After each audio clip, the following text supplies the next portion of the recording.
Welcome है सभी साथियों का मेरे YouTube channel One Step to Success में आप सभी का स्वागत है। मैं आर प्रजापत आपके सामने मैथमेटिक्स की क्लास लेके आया हूँ, जिसके अंदर एसएससी, बैंक, रेलवे तथा अन्य भर्तियां जो सेंट्रल गवर्नमेंट की, स्टेट गवर्नमेंट की, आरएएस, आईएएस, यूपीएससी, यूपीपीसीएस, इन सब की भर्तियां जो भी आपके एग्जाम जिसमें मैथमेटिक्स के क्वेश्चन पूछे जाते हैं, उन क्वेश्चनों का सॉल्यूशन आज की क्लास में आपको करवाया जाएगा।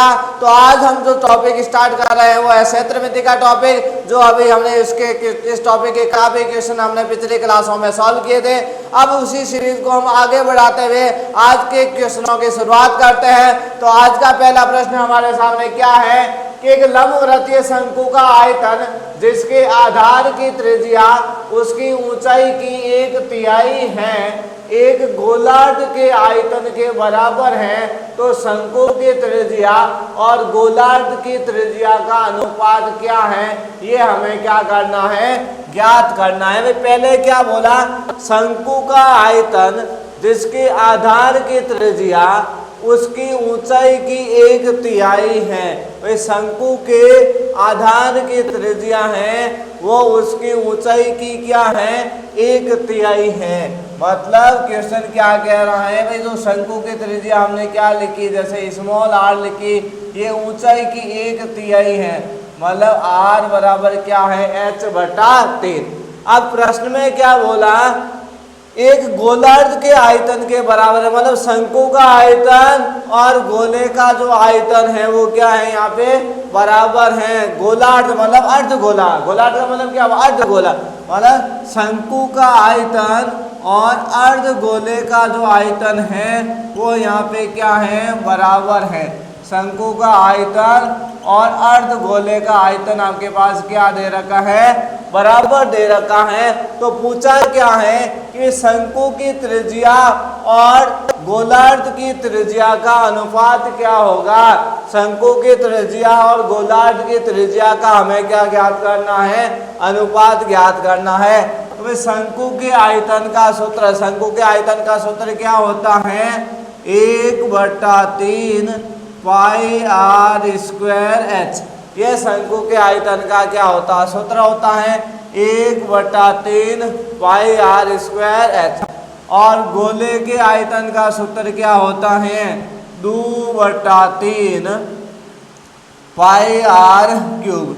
ये गोलार्ध के आयतन का सूत्र होता है 2/3 पाई आर क्यूब। अब यहाँ से हम मान निकालें, h का मान क्या आ जाएगा, h बराबर क्या आ जाएगा, 3r। ठीक है, h बराबर क्या आ जाएगा, 3r आ जाएगा। अब देखिए 3 से 3 तो कैंसिल हो गया, पाई से पाई क्या हो गया, कैंसिल। अब क्या बचा है, r स्क्वायर और h की जगह क्या आ जाएगा, 3r बराबर क्या है, 2r क्यूब। अब देखिए आर स्क्वायर और आर को गुणा करेंगे क्या आएगा, आर क्यूब, और 3 आपके पास गुणे में है, फिर इधर क्या आ जाएगा, 2r क्यूब। हमें पूछा क्या है, फिर शंकु की त्रिज्या और गोलार्ध की त्रिज्या का अनुपात, मतलब ये आर क्यूब ये कहाँ आ जाएगा, बट्टे में आ जाएगा, और 3 ये गुणे वाले कहाँ चले जाएंगे, भाग। ये तो इनके क्या हुआ, घनों का अनुपात हुआ, क्या हुआ, घनों का अनुपात। आपको त्रिज्या का अनुपात करना है तो क्या हो जाएगी, इनके ऊपर घात में कितना आ जाएगा, 1/3। घात में कितना आ जाएगा, त्रिज्याओं का अनुपात ज्ञात करना है तो घात में कितना आ जाएगा, 1/3। मतलब 2/3 के ऊपर घात कितना आएगा, 1/3। जैसे कि यहाँ ऑप्शन दे रखे हैं, तो पहले ऑप्शन के अंदर आपके पास क्या दे रखा है, देखो कि ये 3 के ऊपर 1/3 घात है, ये 3 है, इसका मतलब घात कितनी हुई, 1/3। ये जो ऊपर 3 लगा इसका मतलब घात कितनी है, तो 3 की घात 1/3 और 2 की घात 1/3 नहीं है ना भाई, क्या है, 2 की घात 1/3, तो उल्टा लिख रखा, तो ये ऑप्शन आपका सही नहीं होगा। बी ऑप्शन 1 अनुपात दे रखा है तो ये भी सही नहीं होगा। सी अनुपात में तो 4 वाला अनुपात दे रखा है तो ये भी सही नहीं होगा। डी वाले में क्या है, 2 क्या, 2 की घात की क्या है, 1/3, और 3 की घात भी क्या है, 1/3। तो डी ऑप्शन यहाँ आपका क्या होगा, सही होगा। तो ये आपके क्वेश्चन नंबर जो आज का पहला प्रश्न था उसका सॉल्यूशन हो गया।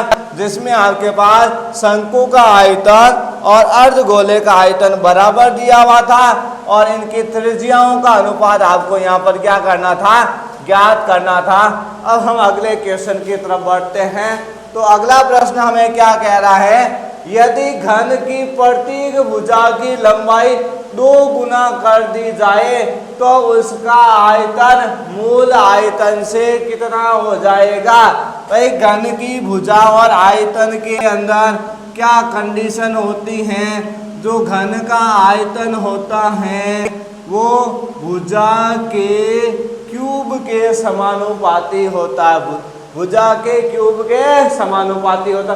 तो भुजा कर दी 2 गुणी, भुजा कितनी कर दी 2 गुणी, तो भाई 2 का क्यूब कितना होगा, भुजा 2 गुणी कर दी तो 2 का क्यूब कितना होता है 8। तो आयतन कितने गुना हो जाएगा यहाँ पे 8 गुना, आयतन कितने हो जाएगा 8 गुना। 8 गुना किस ऑप्शन में दे रखा है, सी ऑप्शन में, तो सी ऑप्शन आपका क्या हो जाएगा, करेक्ट हो जाएगा।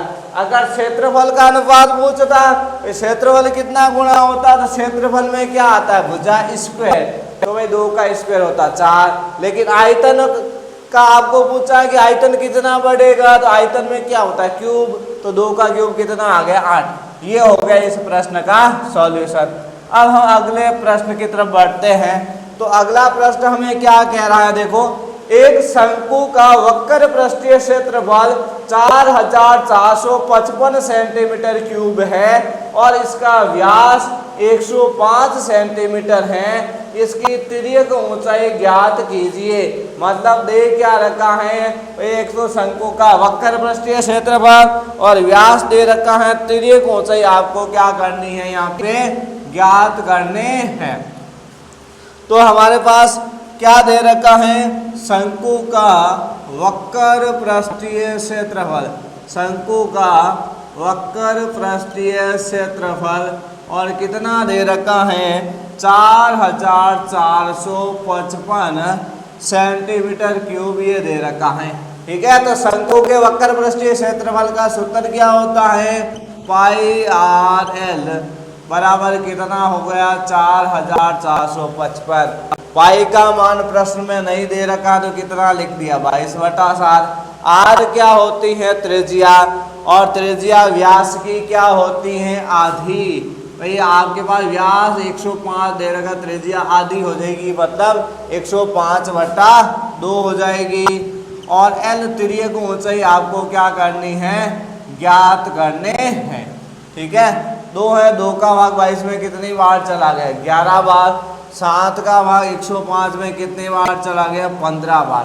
ज्ञात क्या करना है आपको एल, तो 44, 55, 11 और 15 आपके भाग में आ जाएगी, गुणे में इधर कहाँ आ जाएगी भाग में आ जाएंगे।